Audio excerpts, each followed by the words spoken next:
dia aoka ho fantatrareo fa tsy za loatra no miantso anao fa Andriamanitra mihitsy tahaka ny tamin'ny andro Noa dia miantso ny olona Andriamanitra mba hiditra ao anatin'ny samby fiara satria ho avy ny fahatezerana tamin'izany fotoana izany ary nampahafantariny Noa araka ny teny nambarin'Andriamanitra taminy hoe hisafidrano eto amin'ity tany ity ka noho izany dia atao hiditra ao anaty samby fiara fa saingy tsy nisy netin'iny ny olona tamin'izay fotoana izay satria nahoana moa tsisy nahita ny hitan'ny Noa izy ireo ary sady sa mihitsy nanohatra nanimbazimba nizingizina tamin'ny heviny indrindra ireo nilaza azy ho nanam-pahaizana sy ny manam-pahalalana tamin'izany fotoana izany dia tena nanohatra kitsirano ary nanevateva ny afatra nentin'ny Noa azy fa saingy araka ny teniko teo hoe tsy mba hitany akory ny hitan'ny Noa Andriamanitra no niseho tamin'ny Noa fa saingy tsy hitan'ireo olona ireo Andriamanitra no niteny tamin'ny Noa fa saingy tsy fantatry ireo olona ireo dia tsy ninony fa raha nahita izy mety mba nino ihany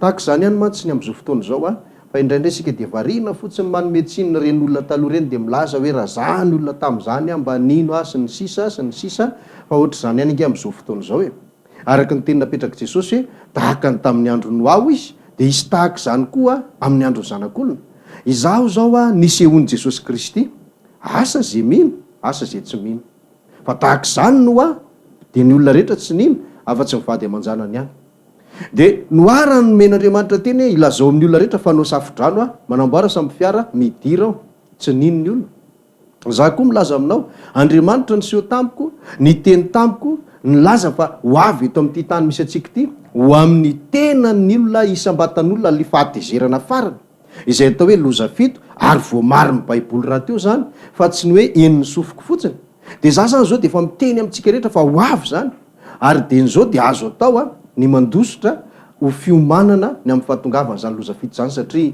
tsy voatery tsy maintsy ho voa akory sika zanak'olombelona fa rehefa tsy ekenao kosa lay afatra petrak'Andriamanitra ho fiomanana ho fandosirana zany loza fito zany na ho aiza ianao na ho aiza raha mbola Andriamanitra koa ny Andriamanitra na dia ataontsika hoe ny amin'ny planety Mars aza satria izay nefa fikasakasan'ny olona amin'izao fotoana izao dia tsy maintsy ho tratra ny loza fito foana na io fahatezerana farany io zay moa le atao hoe fampianarana nentina teto izany noho izany ary dia miantso antsika rehetra aho izay tena tapa-kevitra hoe andao andositra n'izany fahatezerana izany andao hikatsaka marina zay fomba azahoana sitraka amin'Andriamanitra tahaka ny nataon'ny Noa tamin'izany fotoana izany ka na dia tsy hitanao aza ny hitako na dia tsy renao aza ny reko efa nampahafantariko ianao ary tsy lainga ny teniko taminao fa Andriamanitra nametraka izany teny izany tato amiko dia zao minotsika rehetra dia hotoizana ny fampianarana ary satria raha ho avy ny loza fito mbola eto ambonin'ny tany tsika olombelona fa aorianany izay zavatra izay mbola ho avy ny fotoana handravan'Andriamanitra zao tontolo zao lay atao hoe faharandro zay be dia be koa ny tsy mino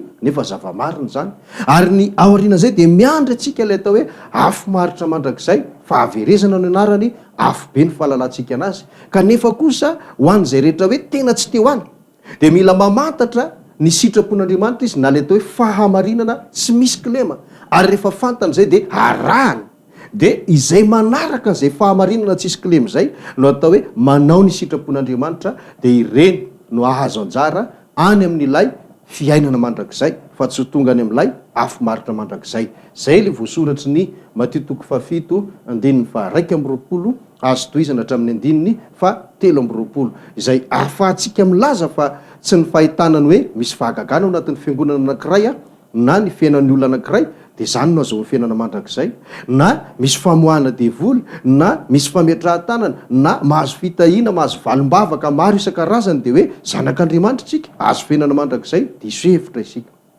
tsy izay manao amiko tompokotompoko ny tompo no hiditra fanjakany lanitra fa zay manao ny sitrapon'ny raiko zay any an-danitra ny ahafantarantsika izay sitrapon'ny ray izay mihitsy ary na lay atao hoe sitrapon'Andriamanitra no antony hitondrantsika fampianarana manokana ao anatin'ny atao hoe fandarana manokana nandritra nyity herinandro ity sy ny tamin'ny herinandro lasa izay nandiniana ireo zavatra heverin'ny olona ho tsisy dika ny maivana ary tena hamaivan'ny tsirairay kanefa miteraka fahatezerana eo anatrehan'Andriamanitra nahoana moa satria zao amin'Andriamanitra ange dia zao hoe hoy ny voalazan'ny Jaona voalohany 7:7 manao hoe izay manao ny marina no marina ary ny Galatiana 5:7 koa dia milaza manao hoe Andriamanitra tsy azo vazivaziana izay afafon'ny olona nojinjany tandremo tsara fa reo teny reo dia hotakina amintsika amin'ny fotoan'andro anankiray. Zany hoe tokony halala ianao hoe mety sa tsy mety ny ataonao, ka rehefa tsy mety elao. Fa aza entiny hoe tsy maninona fa ato nazahoanay fitahina, ato nazahoanay valimbavaka, ity nefa namonjy anay, ity nefa zao, ity nefa zao. Tandremo tsara fa sao dia milomano anatin'ny fotaka ho iaho.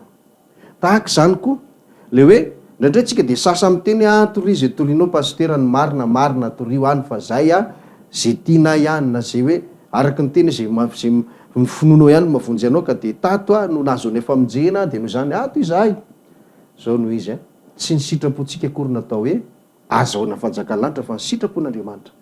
Zay no mahatonga anay tsy sanatriako hoe mitsikera, tsy sanatriako hoe manaratsy, tsy sanatriako hoe manakina raha miresaka nyreny momba ny hoe apôstôly santo ka dia misy migadra ny amponja dia misy manadio tena maninona be deaibe ny pastera ny mpanompon'Andriamanitra no manao fiainana ratsy rehetrarehetra dia afaparaka mivoaka gazety mivoaka tele mitraponja ny sasany nefa milaza ho apôstôly dia zay le hoe apôstôly santo kireo.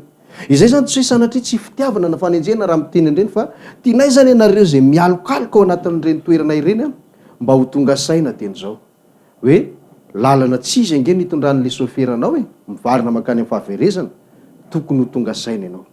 Tahaka izany koa ny resaka délivrance, famoahana devoly, fanapahana ozona zay tena tatatataina sy dradradradraina ankalazaina amin'izao fotoana izao. Nefa rehefa ny diniantsika teto tena tsy ara-baiboly le izy. Misy ny tena izy fa le zavatra misy amin'izao fotoana izao zany dia hita mihitsy hoe le tsy ao anaty baiboly kay no ataon'le olona. Inona moa no antony? Eo indrindra no anoizantsika indray ary ny resaka amin'ity androany ity satria izaho zany dia nanamafy, tena nanamafy mihitsy hoe raha mahita délivrance ianao amin'izao fotoana izao matetika mety hita amin'ny tele zany. Be dia be ny mety any ambadimbadika any fa tsy hitakatry ny saina, tsy hitan'ny maso, tsy fantatra ihany koa. Fa saingy zao za koa tsy miteny zay rehetrarehetra mpanao délivrance na mpanapaka ozona na mpanao mpamoaka devoly fanamalota dia ratsy daholo. Fa zao hoy aho hoe misy ny tena izy fa misy ny tsy izy. Ilay tsy izy ary dia efa nyresadresantsika teto le hoe zany fanapahana ozona zany zao tsisy zany. Zany hoe ny ray aman-dreny be tany aloha tany nanao ny ataony dia tsika kehitriny ny mibaby ny zavatra ataony dia hoe tapahana ny ozonao tsy misy izany. Tsy zany ny rafitra ara-baiboly. Ary tsy misy koa le olona hoe vita batisa na tsy vita batisa ary dia hoe délivrena andre mandeha afaka ray volana mbola délivrena ao anatin'ny herintaona 5, 10, délivrena foana dia miova tsikelikely le anarana devoly dia volon'ny fo dia volon'ny tsy fananam-bola dia volon'ny fikorotana tokantrano dia volon'ny zao reny zany fitaka daholo reny fandrebirebena ireny resaka aiza malala. Dia za tena miteny aminao aloha tsy hoe rehefa manohatra le zavatra iainanao le zavatra toriko miainga avy ao anatin'ny soratra masina ny anany toriko anazy dia tsy hoe rehefa mifanohatra amin'le zavatra iainanao sy le nampianarina anao na le mahazatra anao dia lazainao hoe tsy izy zany fa aloha diniana ny baiboly ary afaka mitondra ny fanamarinana ara-baiboly raha teo koa tsika manamafy sy manamarina ny zavatra zay mety hinonao raha tsy araky ny nampianariko eto le izy. Za ary miteny hoe tsy tena izy reny. Ny sasa moa manao hoe cinéma, misy ho any tena izy fa misy ny tsy izy.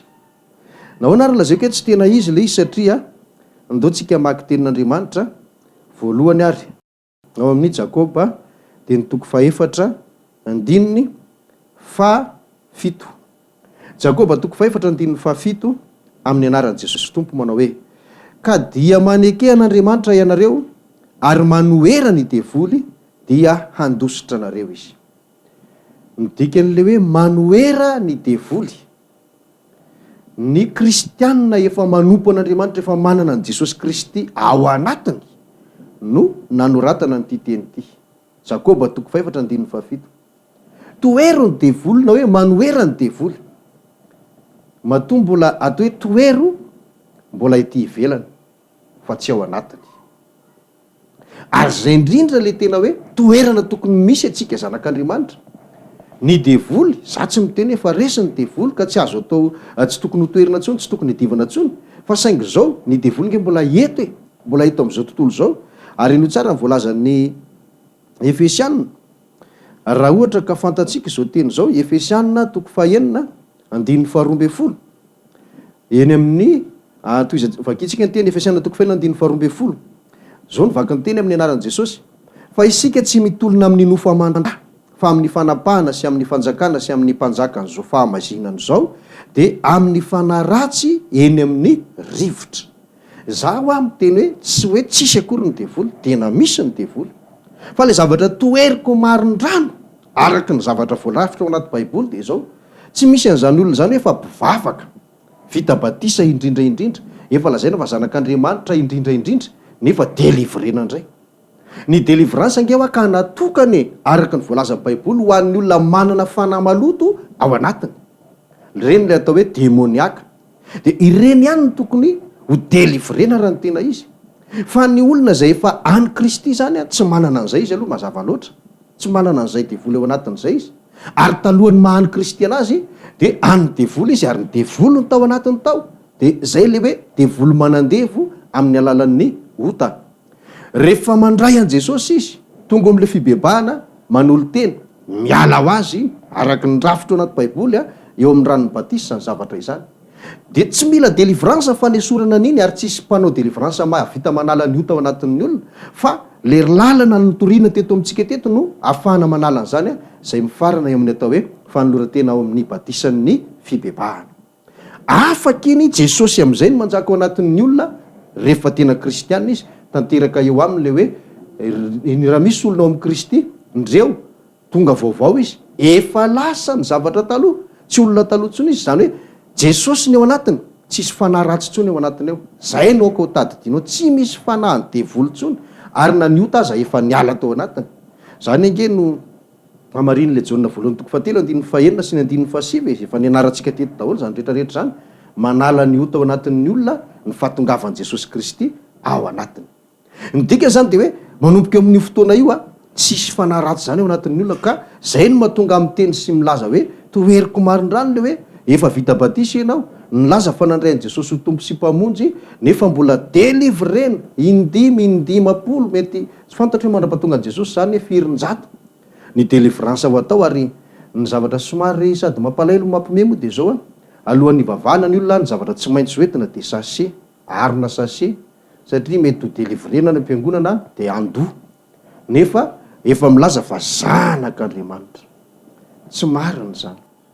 Ka zay ny anaporofoko, satria ny tena izy zany tsy ao anatin'ny olona tsony le fanaratsy edivana sy le hotoerina, fa ety ivelany. Ary amarin'ny ty teny teto amin'ny Efesianina hoe fanaratsy eny amin'ny rivotra, ngamba tsy ao anatin'ny olo le rivotra, fa eny amin'ny lanitra mihitsy nataony entre parenthèse eo ambany kely eo, hoe eny amin'ny lanitra. Zay ny manaraka. Ary mitovy amin'izy io koa ny Petera voalohany 5 andao ny vakitsika ihany. Petera voalohany de ny 5 de ny 9. Petera voalohany 5:9 de no tsara zao teny zao amin'ny anaran'i Jesosy. Mahonona tena, miambena, fa ny devoly fahavalonao mandehandeha tahaka ny liona mierona mitady zay arapany. Ny devoly fahavalo mandehandeha tahaka ny liona mierona. Ngamba ataoko fa tena ino sy anaiky ianao hoe azonao lazaina ve fa ao anatinao zany devoly mandehandeha mierona zany, tahaka ny liona mierona mitady zay arapany, ety velany zany. Zay ho any ilazako hoe tsy azo ekena mihitsy zany olona efa an'Andriamanitra, zanak'Andriamanitra zany, indrindra vita batisa, nefa mbola délivrena satria hoe misy devoly. Ka io na devolin'inona na devolin'inona lazaitsika, rehefa devoly de devoly foana e. Zay ke natonga nany teny tamin'ireny teniko teo aloha reny hoe tsy nisy an'izany resaka hoe kleba satanika zany hoe spécial devoly hafa mihitsy io, devoly spécial. Fa ny asan'ny devoly hatrizay de mbola io ihany ny asany hatramin'izao. Fa tsy hoe manangana kleba manokana izy anao an'zao zao, zany zavatra zany no namafisika eto. Ka eo am'izay ary le olana hoe zay ngery pasteur tena manatry maso mihitsy fa le olona délivrena tena anotaniana de iza ny anaranao, de tsy fantatra zay tenenao ranona, inona nataonao ao, za de tonga anakorotana amin'ny fiainan'ity olony ty mihitsy fa tsy ataoko manam-bola mihitsy ty. Nahoana moa le hoe devoly ao anatiny, izy nefa fa milaza fa zanak'Andriamanitra manana an Jesosy Kristy, misy devoly koa zany ao anatiny eo. de miteny hoe devoly za tena nakorotana ny fiainany ty ataoko tsy manam-bola io. Inona ny anton'izay?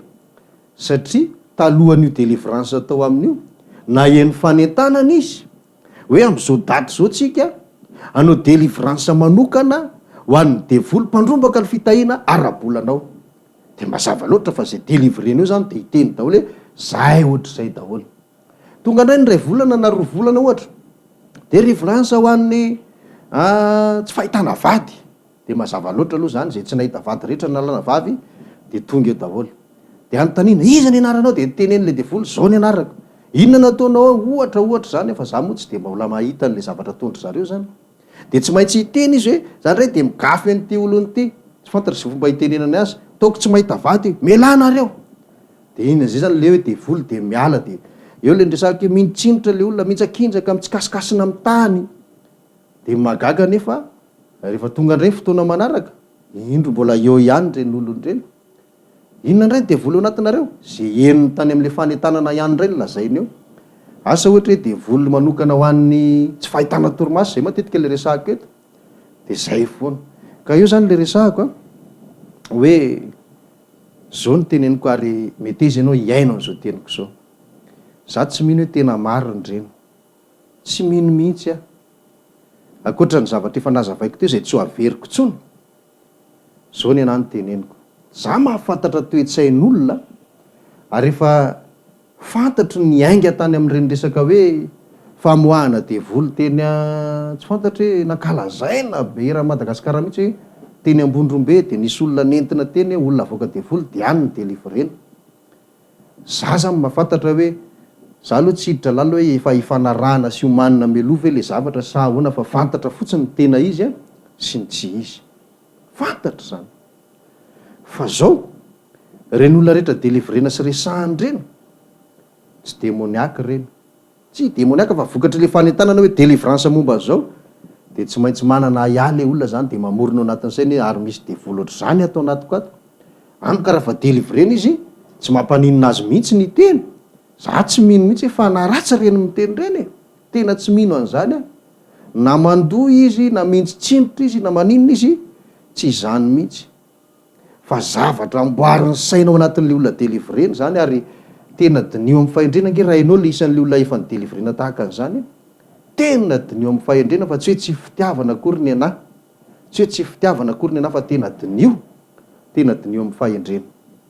Fa tsy roriditsika lava be zay zavatra zay tiako fotsiny ianao ho tonga saina, tiako ianao tonga saina ary amaraparana ny resadresaka sahady indray isika de ity misy teny efa nambarako teto ary tiako mbola hoeritreretinao tsara mihitsy am'izany zavatra izany.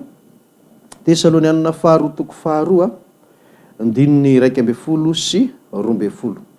Tesalonianina 2:2 andininy 1:12 sy 12 amin'ny anaran'i Jesosy Tompo manao hoe koa izany no ampanateran'Andriamanitra fiasa ny fahadiso-kevitra aminy inon'ny ilaingy, mba hoelohana avokoa zay rehetra tsy ninony marina fa nankasitraka ny tsy marina.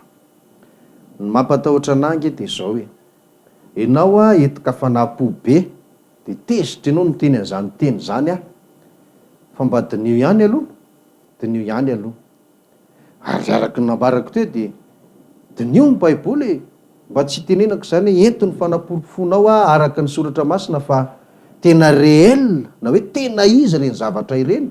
Fa raha ny soratra masina velariko teto zany ny tena marina de zao tsy izy reny ary tsy mbola nahita olona délivrena ohatran'ireny zany anatin'ny baiboly, tsy izy reny. Akoatra ny fihetsika zay ataondry zareo zay ahafahana milaza, tsy tiako resahana eto, zay ahafahana milaza fa tena be dehibe ny zavatra tsy hoe avy amin'ny fanaratsy fa zavatra amboarin'ny sain'le olona mihitsy, tena fananina atao zany ny dikany.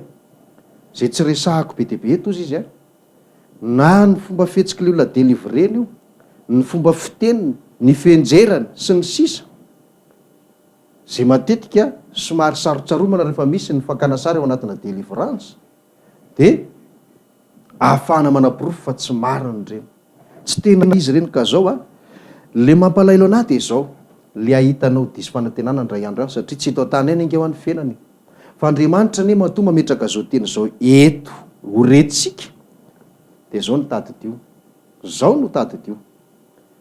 anan'andro hitsarananao izy a ndray andro any ary antaniny anao ny am'izao teny eninao zao hoe efa nitoriana taminao, efa nampahafantarina taminao ny marina, naseho taminao koa ny tsy marina ny fitaka.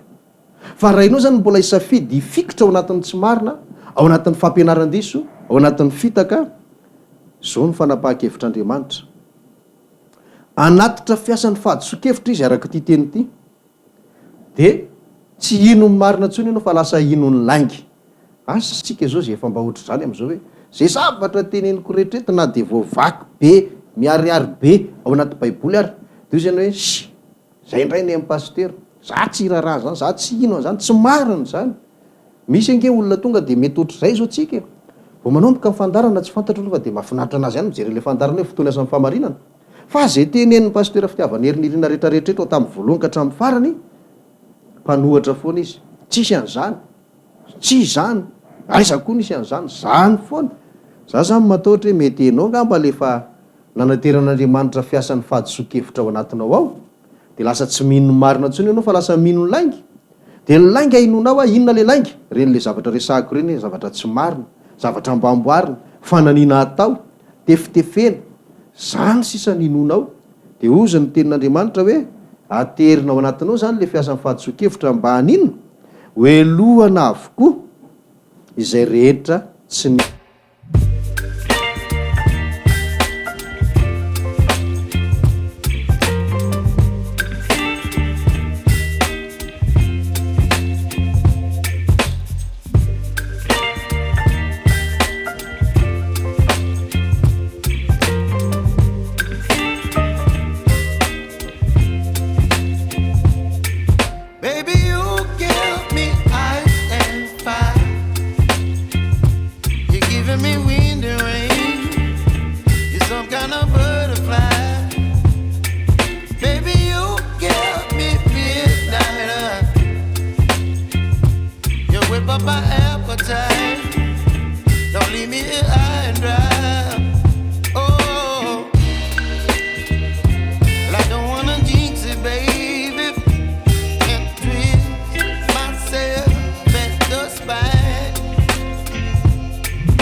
Don't leave me here.